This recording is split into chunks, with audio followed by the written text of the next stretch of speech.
Hey, a great Thursday evening. It is a beautiful evening in the city of Brownsville, Texas, and it's about to get cold. And I We're say, ready. We're ready. I'm saying, well, about to get a little bit on the colder side. It's kind of a weird deal. We were having a lot of wind in our area, and it was somewhat expected. But I saw a post today. I saw a post today where someone mentioned, yeah, I'm getting ready for my day. I'm, getting my bikini ready, getting my umbrella, getting my fox coat out, and getting my sandals, and getting my big old winter snowshoes. And that's just a typical day here in South Texas. Yeah, no, the winter that lasts 2 weeks in South Texas, you got to get your colcha, you got to get your Adidas slides ready, and of course, you got to get some abuelitas on the stove. Hopefully, we don't lose any power or anything. With all these windmills that we have and the wind that's blowing, that should be giving us plenty of power. But those are South Texas staples for when the cold weather arrives. Oh yeah, chocolate abuelita is a must. It's gotta happen. And one of the things that also we tend to do a lot down here is we tend to eat a lot of pupusas. That's very common in our area. Hey, just to let you know, I don't know if you're getting the same feedback from me, but I am hearing your audio um, kind of peak, and it's coming out almost robotic on my speakers. I'm not sure if that's how it's going out to the general public, but just want to let you know. We'll ask Jacob's on good evening. Jacob, or is anybody else having issues in regards to feedback or to echo or something? I'm hearing it okay on my side, so we'll ask, and I'm sure someone is. As long as it sounds good to the public, I'm good with it. Just want to let you know. Yeah, I don't know. It's been a. Let me tell you, this morning, I wake up at 6:45 every single morning, every Yeah. single day. If I need to or not need to, I'm up at 6:45. I get up and I turn on the news, see if there's anything that happened overnight. Yes, it sounds like an echo. Sorry, Norman. We'll try to make it improve with the time.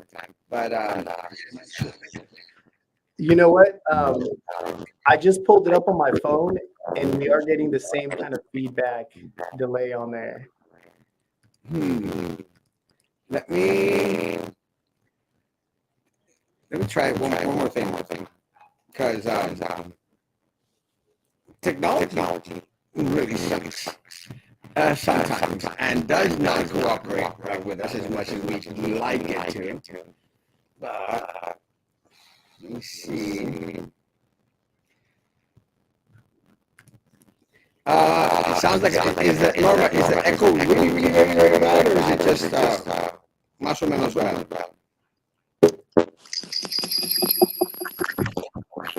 Good.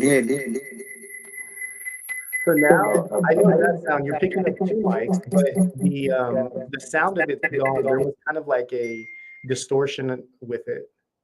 Now, does that sound a little bit better? There we go. Now you're coming in clear. I tell you, sometimes you just got to go back down to the basics. What I actually did is I actually went back to my phone Ah, because my computer was a little bit on the fritzy side. So let's so that does sound better, right? yes, sir. Loud and clear. Perfect. So now that everyone knows every single part of the inside of my house, I think we'll be able to proceed. Okay. No, this morning, whilst I was getting ready, to get to work, there was a quick little jump in like a little power surge. So automatically it turned, the cable went out, the internet went out, everything went out. And I'm sure that the computer here actually also went on the fritz. So I figured that it was going to have some issues. And I tried to reset the computer 30 minutes before, but sure as heck have had a hard time with it. I But completely understand. No worries. yeah, it's just technology. And but hey, it's great to have you on, uh, Gregory Kunkle. Yes, sir. running for congressional seat 34 in the Republican primary. Yes, sir. Why decide to run? Is this your first shot at such a position, or have you run for office before? No, I actually ran in this race last election season against Mata Flores previously, against Frank McCaffrey, as Yeah. well as Juana, and Juana Cantu Cabrera. There we go. I had to get the full name out. And yeah, I came in late last race. I honestly last race declared my candidacy in December, right before the holidays.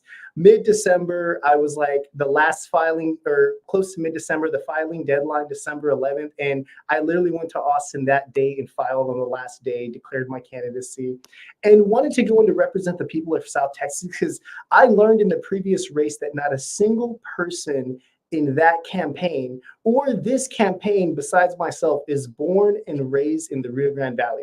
And I think it's important that we have someone representing the people of the valley that know the valley, that have been on the streets of the valley, that know the elotes, that as well as hung out in the projects, that have grown up there. And so that's who I am. That's what my candidacy is about. It's about putting family first, putting my family, the families of South Texas first, because the valley is a special place. Right. Um, the border, La Frontera, it's different than just being from Mexico or even being from the United States. It truly is Texan. That's one of the things that we have different compared to other border areas. Yeah, you got New Mexico, Arizona, California have a border, but Texas is significant, and we have a culture, a border culture all to ourselves. And I truly believe that I am an embodiment or representation of that culture.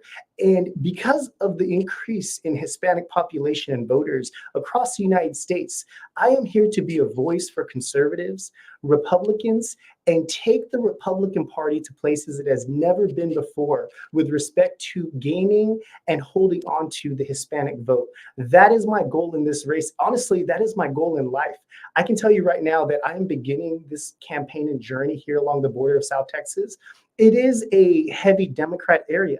And if my strategy works, I will be utilizing this strategy across the United States and even seeking the highest office in this nation because of the backbreaking work, the Hispanic, the immigrant population that even my own family is a part of. And it's all starting here in South Texas. So that's just one of the reasons why I am in this race today and started this race last year as well.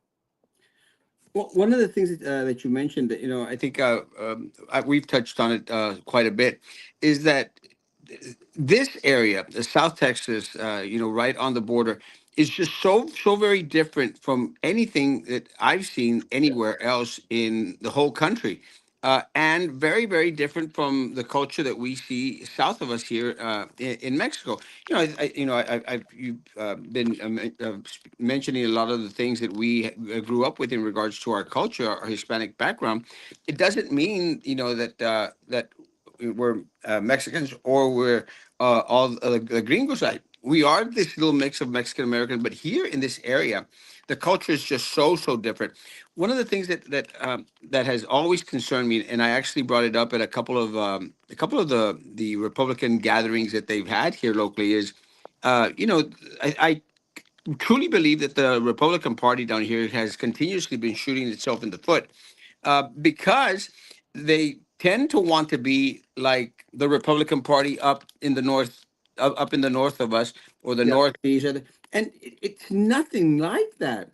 One of the things that I've mentioned, I actually mentioned it this morning, was that the Democrats here are so much more conservative, I think, than many of the Republicans that I've met at several other places around the country. And I think Yep. that is the key for an individual that is running in a conservative primary or conservative race. We're going to need the individuals to come on over. One of the things, and I don't want to speak, one of the things that Donald Trump mentioned last night, or 2 nights ago, I think it was last night. Last night in his town hall that he had, he says, "Hey, look, I'm bringing in the independents, and I'm bringing in a mess of the Democrats." And I think that's the route that we need to go as well here locally, because we're not going to make it.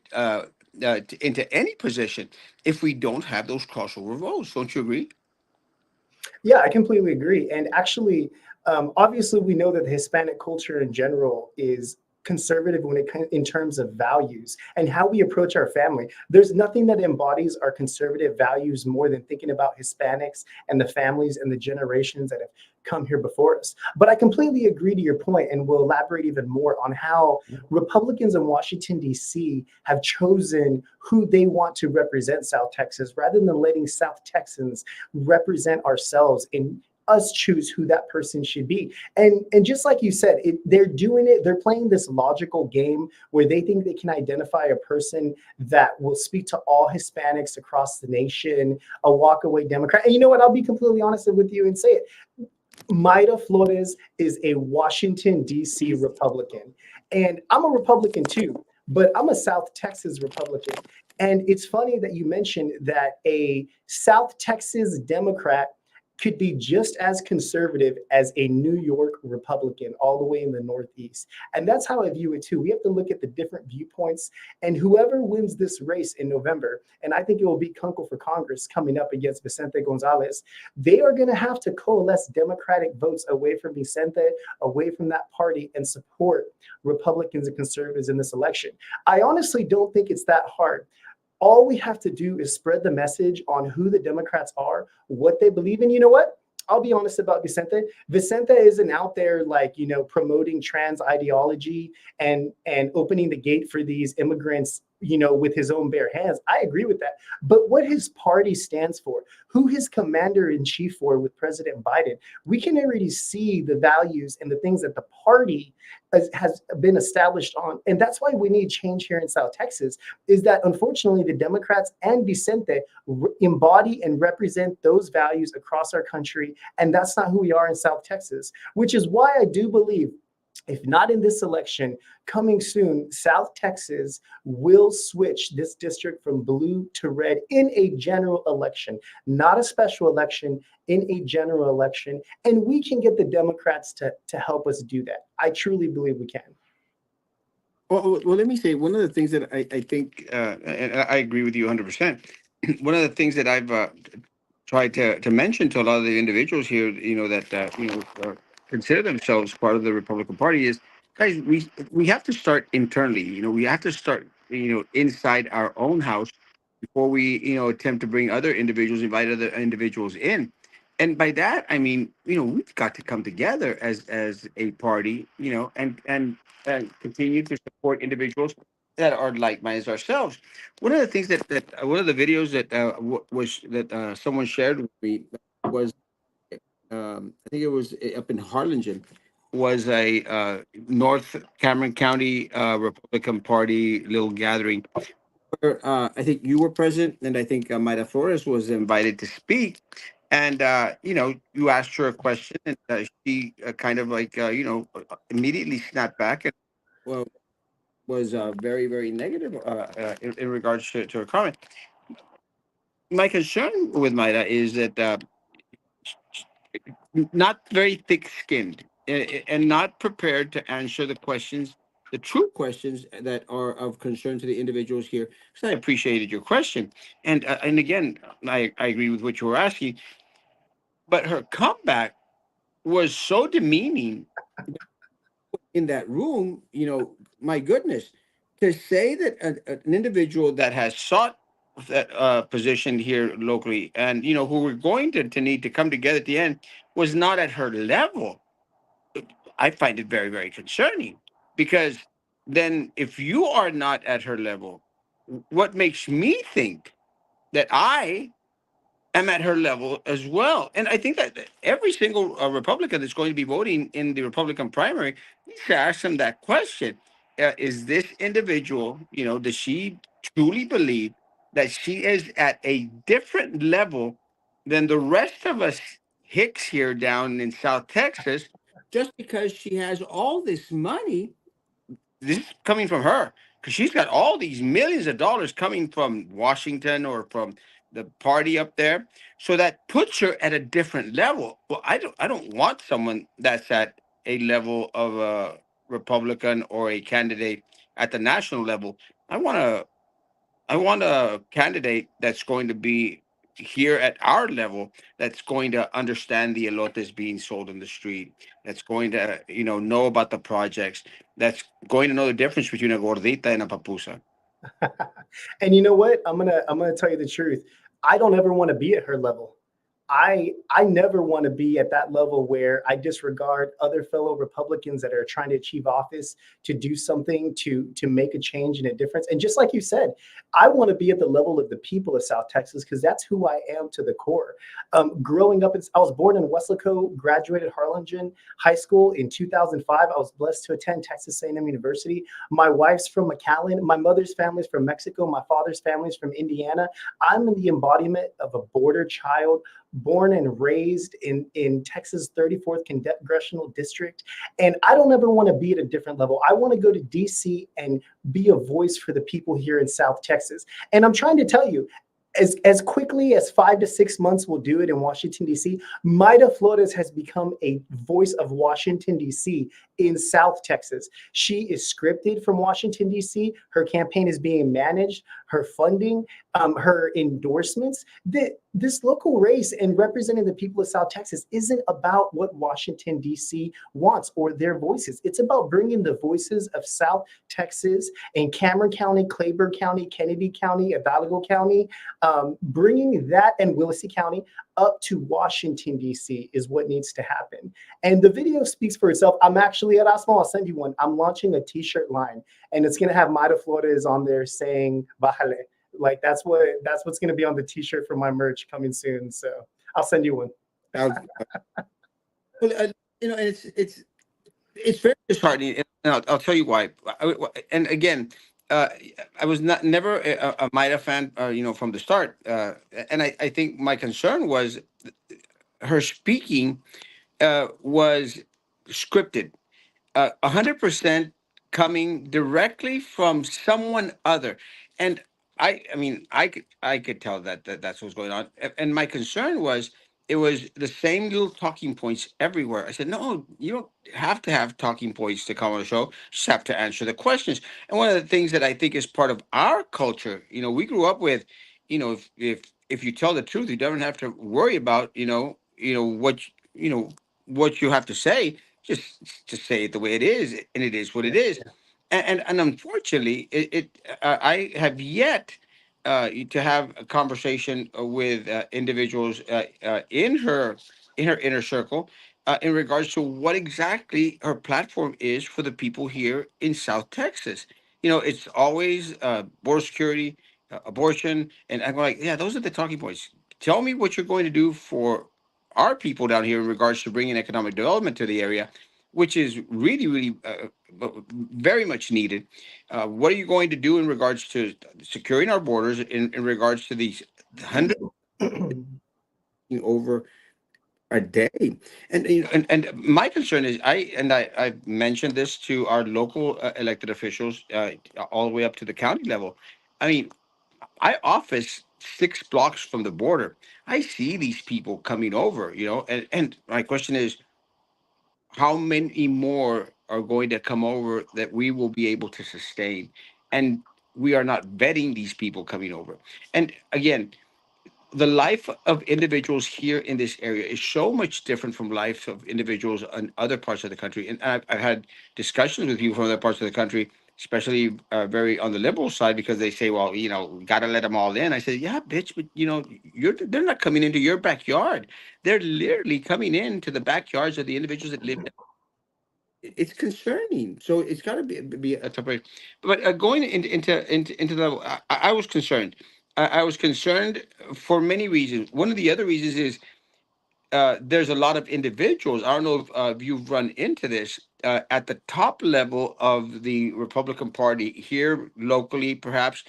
I'm not sure what the cases in Cleburne or in Kennedy or other counties, but that say like, well, it's got to be Maida. And I'm going like, no, it doesn't have to be Maida. First of all, I feel it's embarrassing that many individuals at these levels, would just throw in the towel. Like, and my question to them has always been, and I've been very upfront, is that the best this party can do here locally? A Maida Flores?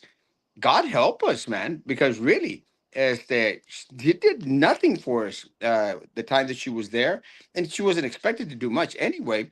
But I just don't see how she's moved the bar up a little bit higher in regards to what she's going to do us for day. So, have you run into this where individuals in the party, tend to believe like, well, that's got to be Mida. I'm going to go even further, Erasmo, and this is the first show I've said this on, but I truly believe I have been a victim in the Republican Party of misogyny, of all things. And I'll tell you why, because when I came into the party in the election last season, one of the main reasons I jumped in, I used to be a Midas supporter. And this is the first time I'm telling this story publicly. But I used to be a Midas supporter. I was following everything. And you know what? It makes sense on the surface that the Republican Party would want to utilize a walkaway Democrat, a woman, a Hispanic woman, and someone that is a family of immigrants that came from Mexico. On the surface, all of those work well. However, along the border of South Texas, that's not exactly who all the Republicans and conservatives are. A lot of people have been in this land for generations. Family names, we've been here for hundreds of years. Personally, my family on the Kunkle side has been here since before the country was established. My mother's side of the family is from Guatemala and worked their way up through Mexico a few generations and resided in South Texas. They crossed the border in the 1970s illegally, like many did. But going back to the misogyny and the sexual victim that I have been in this regard, when I jumped in, it was the race of Las Tres Latinas. And we had Monica de la Cruz, we had Yeah. Cassie over there in Starr County, and Mayra Flores. And no Republican, any other Republican candidate got the time of day because the party was hyper focused on Las Tres Latinas, that Latinas conservatives are taking over. And you know what? I'm going to be completely honest. And I'm going to say that I truly believe what is needed in our country more than ever is for men to step up, to be leaders among men, to boys, to fathers, churches, brothers. And men need to step up in the family and in the country. And we need to save this country from the trajectory we are on. So going back to your question, the point I want to make is that I was never given the time of day and still am not in some cases, because right now the Republican Party is hyper focused on Latina conservative women running. And I get it. There is some value in looking at it that way. But I think the last race spoke volumes. When we were supposed to see the red wave, only one out of the three Latinas actually made it. And that is actually because of redistricting. I would argue had the redistricting not occurred, none of the Latinas would have been voted in. I mean, I'm sure you've seen the Texas 15 district. More Yes. power to Monica de la Cruz. I hope she maintains that district. I like Monica a lot, actually. In fact, I think she is genuine. I don't believe she is scripted and she holds true to her own beliefs. But I do know that that district, after redistricting, was pretty much a gimme. And Cameron County, Texas 34, suffered that loss. So it's been an uphill battle as a male Hispanic conservative against the Republican Party. Can you believe that? Now, furthermore, I heard, I shared it on Twitter, but former Speaker McCarthy, and I'm glad he's out, he said it himself. He's like, we don't want to be the party of country club Republicans anymore. He said, I'm going to go look for those Hispanic women conservatives and the probably gay and lesbian conservatives. And he wanted to find outlier groups to get away from the whitewash that Republicans have as a country club white person. But you know what? For South Texas, that doesn't matter. In South Texas, regardless of what color you are, black, red, white, yellow, blue, people in South Texas treat you for who you are as a person. I've hung out with many people from many different cultures. I played at a soccer team at Texas A&M where we had people from 11 different countries around the world on one team. And that is true diversity. But in South Texas, we are Hispanic culture. We are different, and we do hold true to those conservative values. So suffice to say, I have personally feel like I've been a victim of misogyny in the Republican Party. And I guess it might be reverse misogyny where as the male, I'm the victim, but it's not going to slow me down. We have to keep going on. That's one thing that I do have compared to no other person is that I'm resilient. And I have and I have endurance. I plan on taking this race for the rest of my life. I will be involved in federal politics. And that's why my slogan for my campaign is called Family First, is because I am bringing my family into this personally, because I want to leave a better place for my family. I Right. want my family to be involved in politics, involved in what they're seeing in the news and their country at every level possible. And I need every father and household, mother too, to encourage their family and their kids to get involved in politics, make our voices heard. And in our constitutional republic, we do it by voting for our representatives. Well, one of the things that, again, going back into our demographics here, uh, again, President Trump mentioned of it at his town hall yesterday. Got to bring in the independent voters, got to bring in the Democrats as well. What are your plans to work across the aisle and to bring across all those middle voters, the independents and those Democrats that truly know that they're more conservative than what the liberal Democrat Party wants them to be? How do we bring them over? First of all, going back to Family First, this is about our children and our children's future. We're already seeing that now our children are the targets of media, movies, Disney cartoons, on every kind of screen, in every kind of school. Our children are being targeted and being indoctrinated to the platform that the Democratic Party is. And they can say whatever they want. They can say liberty, democracy, freedom, love is love. But you know what? We hold constitutional, conservative, and God fearing values. And so someone needs to make the case to Vicente Gonzalez or whoever that Democratic opponent is directly that their party, the Democratic Party of 2024, is not the Democratic Party of 1960s, is not the Democratic Party of Kennedy.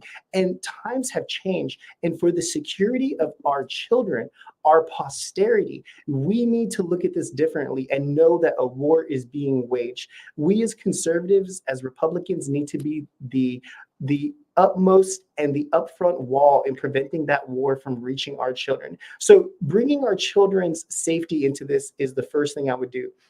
The second thing I would do is I want to provide an economy for everybody in the United States. Again, whether you're red, green, black or white, Republican or Democrat, everyone sits down at the kitchen table, expends energy, buys food, pays their bills, and we need an economy that works for everyone. And whether you're Republican or Democrat, you know right now that gas prices, albeit they're lower right now, it's an election year, have been terrible for these past 3 years. The stock market, again, they're not raising interest rates because it's an election year.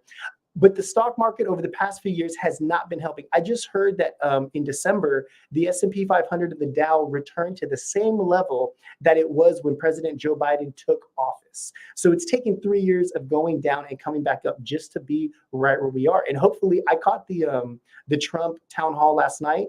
And like Trump said, the stock market is actually going up because people are anticipating his win and developing the ramp up for that. I hope he's true. I do believe Trump will win this election as well. And I will be voting for him for the fourth time. I was voting for Trump before voting for Trump was cool because I wanted a businessman to be running this country, not another politician. I actually remember going all the way back to, I believe, the 2016 primary. I was choosing between Ted Cruz and Donald Trump. And I just, I like Ted Cruz. I hope he'll make a fine Supreme Court justice one day. But I told myself, Ted Cruz, sometimes he's just a little bit too much of a politician. Yeah. Donald Trump's a businessman, and that's what I want working on this country. And that's what I decided to vote for him and support him and have been the entire time. Unfortunately, Maida Flores is the one who's opening up rallies for him and giving speeches. I'm pretty sure she voted for Barack Obama during that time, during that election, but I digress. And going back to the point that our economy needs to get back to a place that supports you, whether you are a Republican or a Democrat. And those are the kind of kitchen table issues that I plan to bring to the forefront. Now, in South Texas specifically, it's going to be hard. I've been watching the Democrats and Vicente Gonzalez, and, just like many have said out there, but it's time, saca la chiche. The people of South Texas, Brownsville, Cameron County, the money that they are getting, I get it. It's easy to take these government funds and use them and be at all the events and providing these funds for urban development and hopefully not social issues that we wouldn't agree with. But we also have to realize that all of this funding that's taxpayer comes from somebody else. The government does not make money. The government is not in any kind of business. It literally takes money from one individual and decides who it gives to another, or takes money from a group of individuals and gives it to a business through a contract or tax abatement. And that is not what we need to do. We need to get the government out of spending so much money. I'm a fiscal conservative. I'll tell you right now, in Congress, when I win, I will not vote for a bill that adds a penny to the national debt. I am in favor. We have enough debt. We can cut programs. No one in Washington, D.C. wants to cut. I will go and cut and balance the budget. I am willing to provide social services and programs, but we need to simultaneously make cuts and pass zero net spending bills.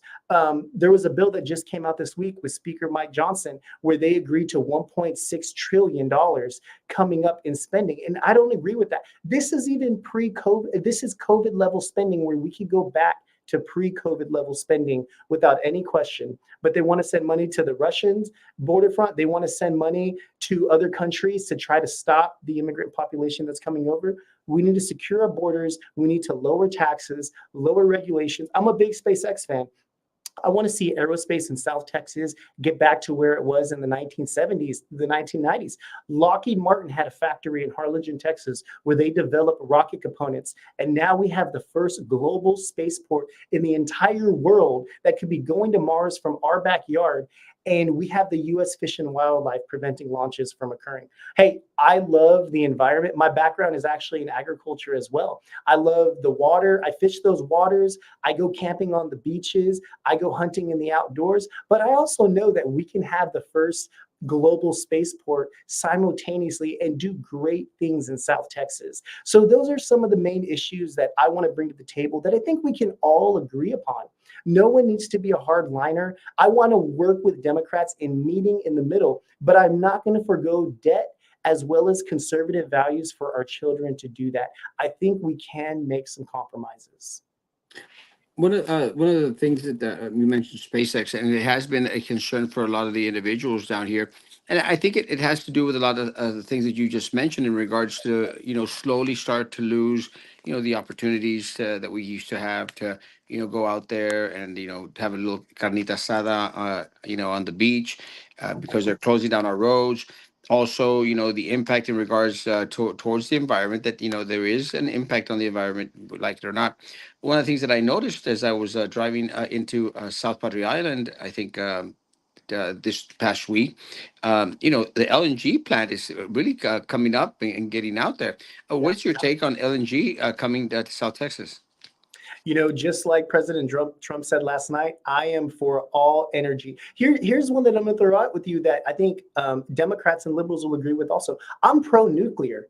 I want to unleash all facets of American energy. And Erasmo, do you know why we don't have any new nuclear reactor plants in Texas or the United States of America? Regulation. Oh. The amount of regulation and the red tape to do that makes it cost prohibitive. And so I think we also need to roll back some of the regulation and look at logical steps in increasing our nuclear capacity. We already have wind, we have solar coming up, but I do think South Texas, why not have a small compact reactor in the South Texas area? Let's unleash natural gas and natural gas exploration in the Texas Permian Basin. Again, I am for all forms of energy because you know what? Just like agriculture and food, we are not going to have a slowdown in the population, the amount of energy we need. Here's something I want federal funding for, Erasmo. When I get elected, one of the things I will be fighting for federal funding for, I used to say the second causeway as well, but it looks like that's moving forward. I'm still going to try to get some federal funding for that, offsetting with cuts. But one thing that I will fight for in South Texas is desalination plants across the coast in Brownsville, Port Isabel, Port Aransas, and in our district, because we're already seeing that Mexico is not providing the water that is due to us, and we're not going to be able to rely upon them as the future of the valley grows. Agriculture, municipalities, the people, we need more fresh water as this area develops. And Right. One thing I will get will be federal funding to increase literally the amount of water that will go to the people of South Texas. I think that, again, that is a compromise that whether you're Republican or Democrat, we can work on that as well. Well, one of the things that El Venadiense has made mention is in regards to, the wages that the individuals earn here in South Texas is really, really pathetic. Very, very embarrassing.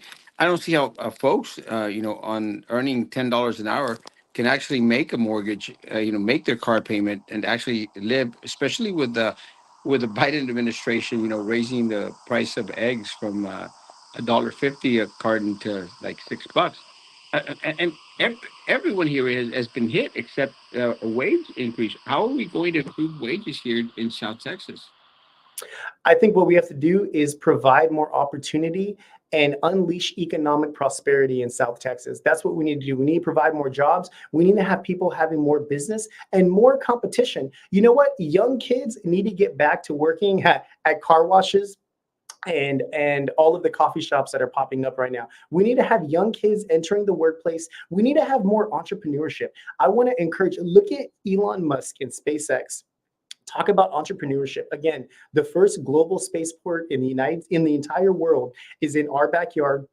And I want any person in South Texas to realize that they have the potential to start a company, to start a business. You know what, Erasmo, as well, Republican or Democrat, if you want to be a farmer, I want to provide assistance and help you become a farmer. That doesn't mean we need to increase our national debt. We can cut other programs that aren't working. You know what? I am willing to cut some SNAP benefits where you can't buy lobster or ribeye at HEB anymore with SNAP cards and give that to people who want to start a business, who want to work for themselves and earn a living wage and go out and work the land utilizing our natural resources. Talking about the shrimpers in Port Isabel, if you want to become a shrimper or a commercial fisherman, I think there should be some tangible benefits and assistance programs that will increase the business, entrepreneurship, and people working for themselves. Because Erasmo, just like your podcast right here, you know that when you do it yourself, you're going to do the best job you possibly can, and you're going to work as hard as you possibly can. Right. Now, at the same time, I'm a big guy on manufacturing. We have the Maquinitas across the border as well, but I do think South Texas can also develop a larger manufacturing presence. For instance, one of the industries we used to have in South Texas is textiles. We had a Fruit of the Loom in Harlingen. We had a Hagar's Jeans where they made blue jeans out there in Weslaco. And I mean, I grew up in Weslaco. I remember seeing them on the side of the highway by the Peter Piper Pizza back in those days. And that was lost to China. We lost jobs. We lost good jobs and corporations because the entire textile industry moved back to China. That was part of an effort of globalization, where now we've learned since COVID that that has become a national security risk. But exporting cheap labor out to China, out to South Korea, has also decreased our wages. So if we want to increase our wages here in South Texas, we need to bring some of that labor back.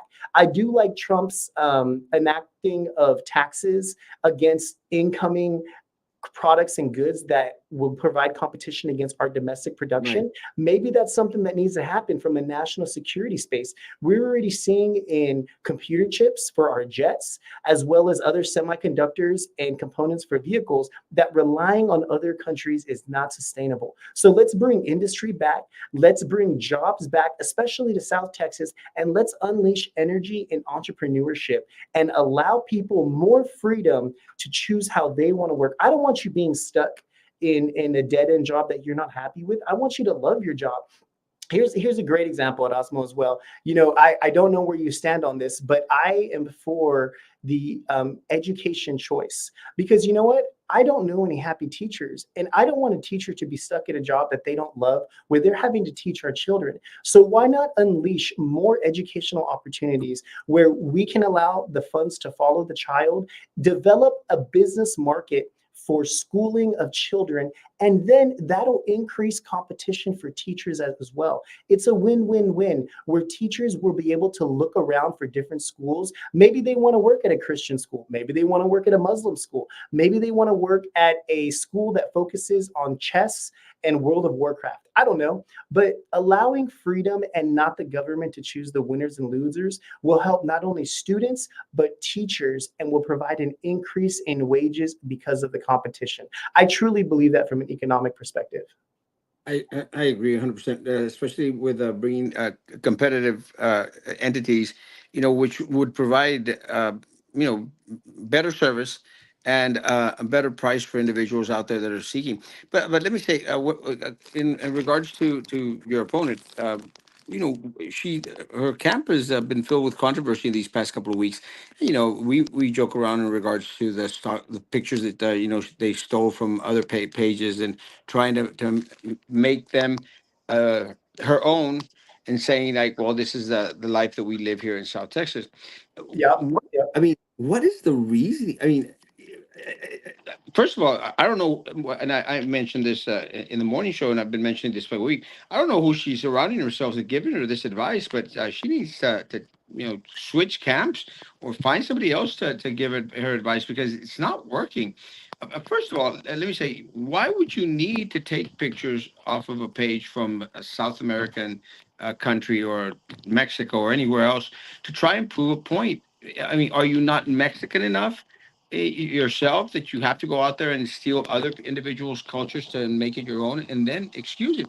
And look, and again, a response would have been so simple, like, well, you know, just like I think Rome was the one that mentioned it. She said, "Well, you know, brought me a memory of something that I lived in my youth." But no, she doubled down and said, "No, these are gorditas. These and making it appear that these photos were hers."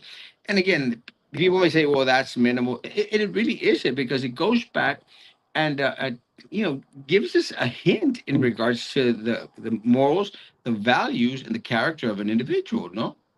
You know, I want to go back to, I mean, she told it to my face that I will never be on her level. Well, I never want to be on the level where I have to steal pictures online of tortillas, pupusas, gorditas, of anything to try to prove who I am. Now, here's the real problem with what happened. I've heard some people make the same argument, Erasmo, that she just took pictures and passed them off at her own. So what? You know, the president of Harvard just took some of the wording from documents and plagiarized, and she got to Harvard. So what? But what this really shows more deeply is that she lied to hundreds of thousands of people at one time. Mayra Flores has a significant social media following. I would argue and let you know that social media does not actually equal votes. It's a virtual incentive. It's a virtual life.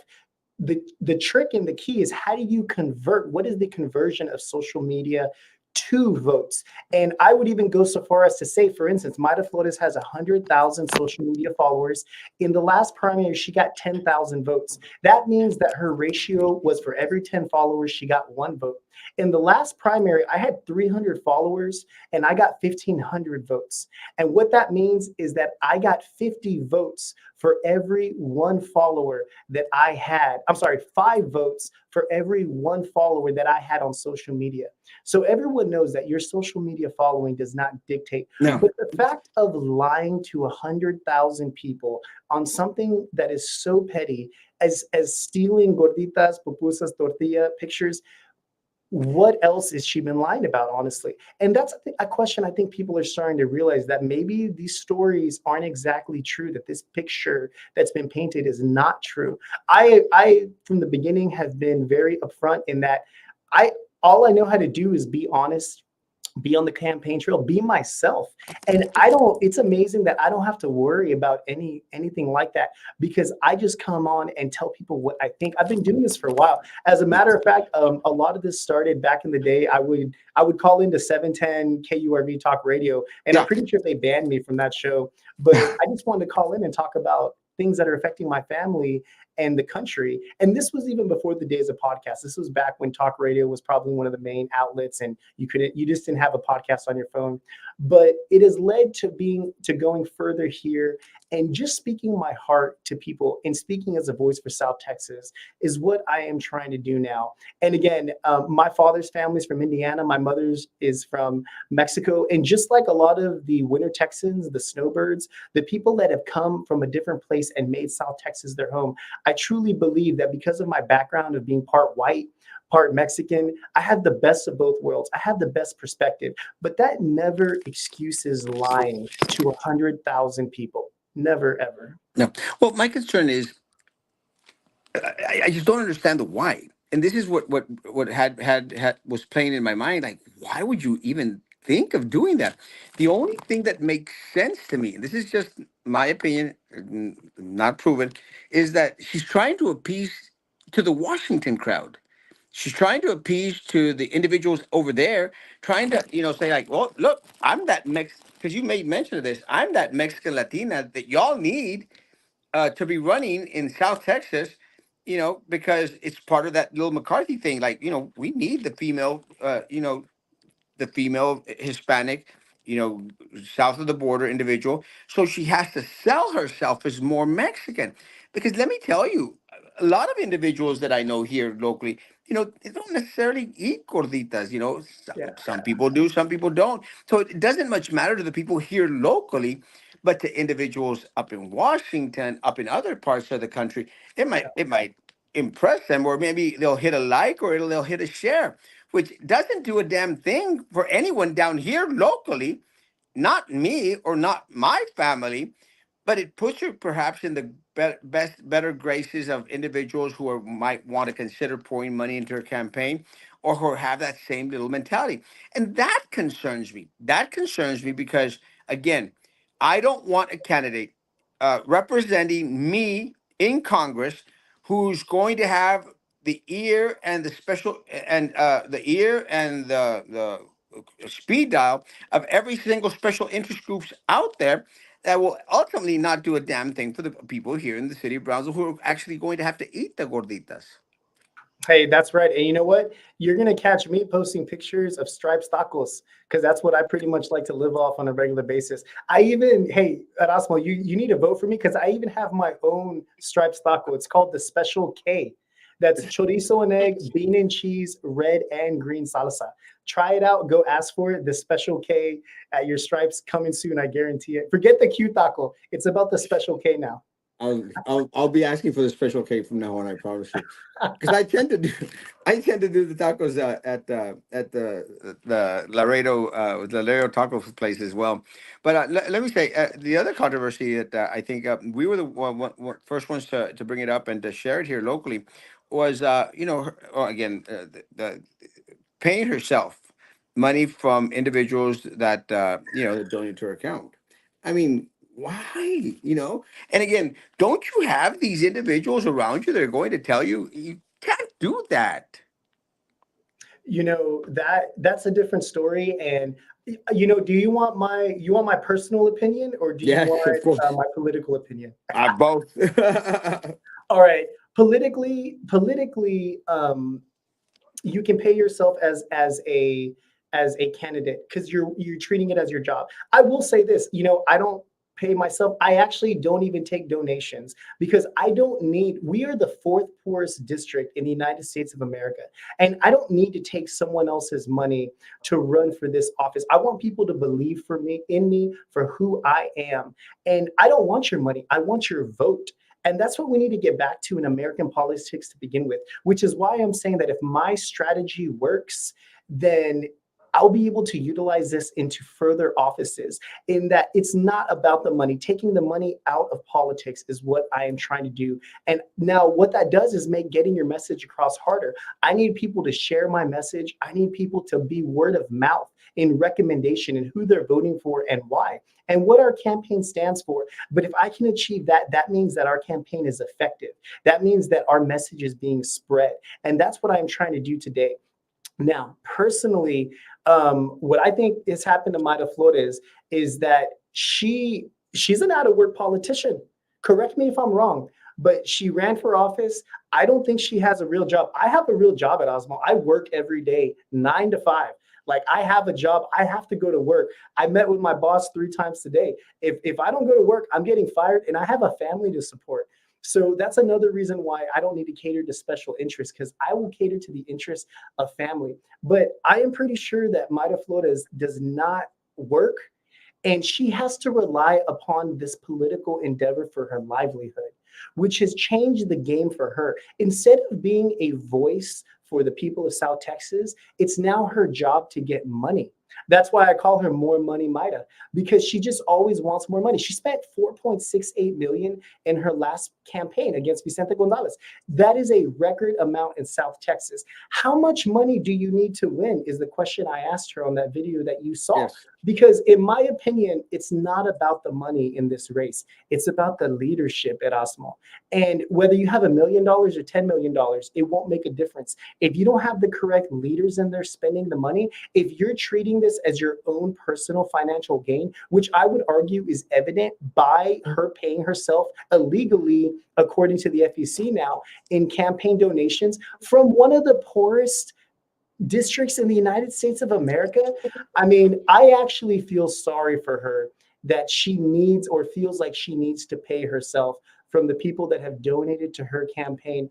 And I plan to win, but if she's the primary nominee, I hope she wins for the sake of the money she's wasting. She's already essentially wasted $4.68 million. South Texas has never seen that kind of funding. And I've looked at the expenditures. She'll tell you that her funding is going to local sources and expenditures. But no, she's paying hundreds of thousands to political consultant groups out of Washington, D.C., to media marketing out of Nevada. That money is going a lot of places. A lot of her donations are coming in from out of town. So I actually feel sorry for her. I will tell you, this is unconfirmed rumor, and you can correct me if I'm wrong. I also heard that she is no longer a Border Patrol wife. And if that is the case, that means that from a family perspective, financially, they may need to be relying upon the earnings from a political standpoint. However, she is monetized on social media. She is gaining funding from Twitter ads. I got, you know what, Erasmo? I made some money on Facebook ads just for my political page. Facebook sent me an invoice. You know how much money I made in the last 6 months? Good $10. 4 cents. They sent me, I got a letter in the mail saying that due to the ads that they have put on my political page, I have made 4 cents, and to please set up an account. Facebook wants me to give them my bank information so they can give me money. I'm not doing that. Facebook can keep the nickel. But going back to Mata, I do believe that she relies upon social media as a source of income now, which also changes the game, that this is about her rather than being at the people. My campaign is about putting the families of South Texas first. Well, thanks for coming on, bro. Hey, anytime. Thank you for having me. Anytime you need an interview, want to talk to someone about SpaceX, Yeah. politics in general, I'm pretty up to date, and I am working to bring prosperity and success to the valley, and I want that for every child. I hope the first person that steps on Mars is a kid that grew up in the Rio Grande Valley and saw these rockets starting and got to ride one, and being that person, changing this place forever. I truly believe the Rio Grande Valley is on the cusp of greatness, and we are on that track. I am spreading that message that South Texas is a great place, from our environment to our natural resources to our hardworking people to the Laredo Taco Company. All of it Laredo Taco is Company. my favorite, definitely. Well, it was a pleasure, man. And yeah, we're gonna be having you on, and anytime you want, specifically. But yeah, we'll plan it. I wanted Roman here. Roman is really really good. He's a good guy, and he's very much involved in party politics, and I appreciate that from Roman. But yeah, we'll have you on. We usually try not to go over an hour in the evenings because it does get late, and we got to send those kiddos off to school. Yeah. But yeah, it's guys. Please go on to Gregory Kunkle for Congress. He's got a social media page, social media presence. Go out there and ask him the questions that other candidates probably won't want to answer, or or not necessarily on an index card as a talking points. Man, good luck, and we'll have you on again, guys. We'll see you tomorrow morning at 9 o'clock in the morning. We should have Roman on. We're going to have John Shergold on next week. If I'm not mistaken, it's going to be on Tuesday. We're also going to have a couple of doctors come on in regards to some of the health concerns that we've been seeing here locally. Also, to prepare for the cold weather that supposedly is going to hit us early next week. Greg, thanks for coming on, man. Thank you so much, Erasmo. We'll see Guys, you next time. guys, have a great evening. Social distance, face covering, hand sanitizer, still doing all that crap. I'm sure out of that. Guys, be good to each other. Continue to be good to me. God bless.